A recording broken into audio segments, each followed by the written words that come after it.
ainda que Jesus seja um mito, ele foi o melhor mito que já existiu. Por que que eu digo? Porque hoje mesmo eu encontrei com um rapaz que estava aqui, que ele contou, ele escreveu o livro, né? Verdade.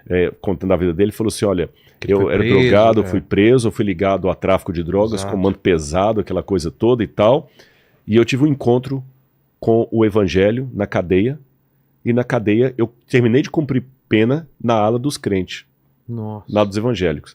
Então você vê que os evangelhos, é um desafio que eu faço. Pegue um grande clássico, você que não gosta de Bíblia, não aceita a Bíblia, eu já fiz esse desafio, acho que foi aqui. Pegue qualquer livro grande aí, Deus no Delírio, de Richard Dawkins, e joga aí no mundo do crime. Quantos vão deixar de ser criminosos porque leram Richard Dawkins? Quantos? Carlos Drummond de Andrade escreveu com maestria, mas quantos deixaram o vício, a pornografia, a delinquência porque leram Carlos Drummond de Andrade? Aí antes que alguém proteste, não, mas a educação enobrece, em termos. A educação ela tem um excelente papel na sociedade, mas ela não é tudo. Porque se a educação fosse sinônimo de redenção, a Alemanha não tinha tido o nazismo. Porque os nazistas eram altamente educados. Eram jovens universitários. Eles tinham Heidegger, tinham Goethe, tinham Wagner, tinham grandes autores alemães. Tá certo? Agora, a Bíblia transforma vidas.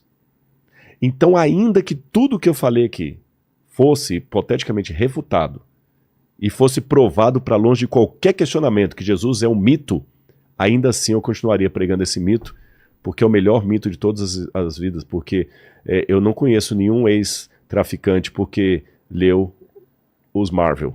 Quer dizer, ele fala assim, mas é tudo mito. Eu não conheço nenhum homem que bate mulher, fugiu... Comete feminicídio. Como que é? Ou esse mesmo agressivo. Eu não conheço nenhum praticante de violência doméstica que literalmente deixou de praticar violência doméstica porque leu a Ilíada de Homero. Ou leu uma revistinha do Thor. Isso é tudo mito? Se tudo é mito, essa é a pergunta que eu quero fazer. Eu estou num programa que chama Inteligência Limitada, então eu quero desafiar a sua inteligência, não invalidá-la. Se tudo é mito, então eu vou fazer o papel do ateu aqui. A Bíblia está no mesmo patamar do Marvel Comics. Se a Bíblia está no mesmo patamar do Comics, por que o criador do Homem-Aranha, o Stan Lee, por que o Stan Lee não consegue produzir o mesmo tipo de conversão que Mateus conseguiu, o evangelista? Exato. Uma vez que eu falei isso, alguém tentou falar, não, mas é porque esses livros não foram escritos com esse propósito. Eu falei, nossa, se eles não foram escritos com esse propósito, então qual que é o valor humano dessa literatura? Mas o fato, a ressurreição é o que faz sentido. Porque senão ele seria um homem comum. Quando ele, depois de morto, ele ressuscita, é o que faz toda a diferença, não é?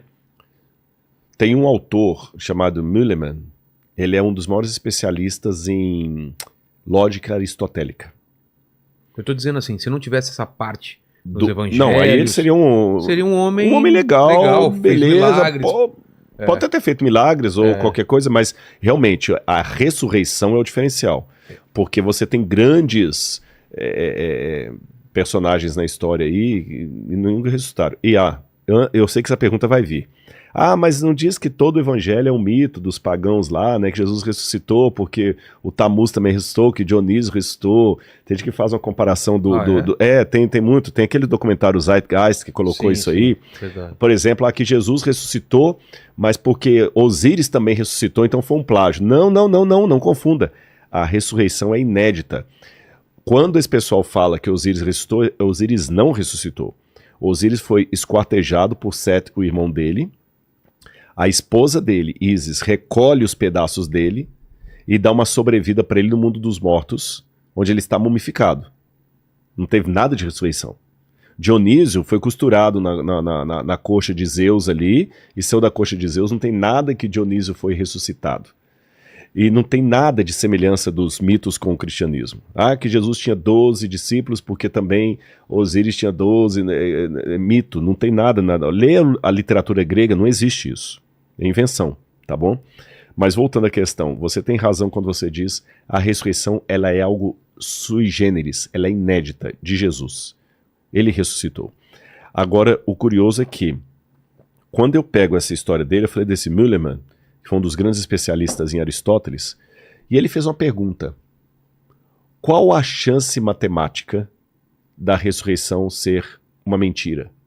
Matemática, a partir da lógica aristotélica. A porcentagem? É.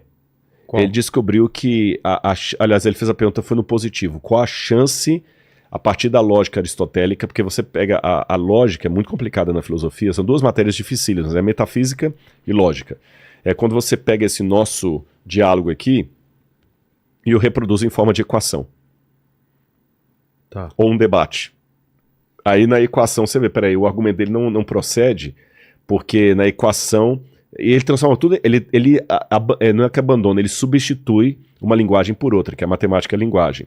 Então eu estou falando aqui, por exemplo, tem que votar no candidato A por causa disso, ou tem que votar no candidato B. Um bom logicista ou filósofo de lógica, ele pega a minha fala, a fala do meu oponente, e vai transformando tudo em equação para ver se tem coerência a minha argumentação ou se o meu argumento é autorrefutável. Entendi. Ele mesmo se desmente.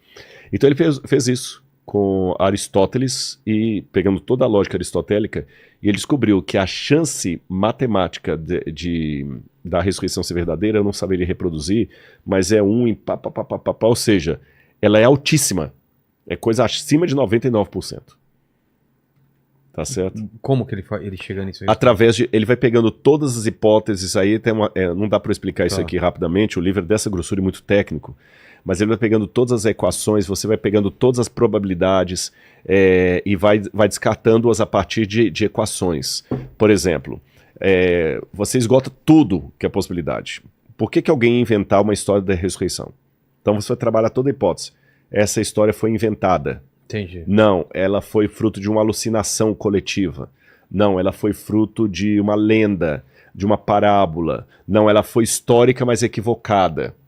Não, Jesus tinha um irmão gêmeo, como até alguns pensam, né, que Jesus tinha um irmão gêmeo, que o irmão gêmeo dele é que apareceu, pensava... Ele trabalha todas as hipóteses. Jesus possuía os corpos, ele saía de um para outro. Transmigração de corpos, que seria a máxima de Pitágoras. Ele pega tudo aquilo ali, ele vai pegando tudo, e aí ele vai com a equação desmontando. Aí ele fala no final, ele fala o seguinte: eu acredito na ressurreição graças a Aristóteles.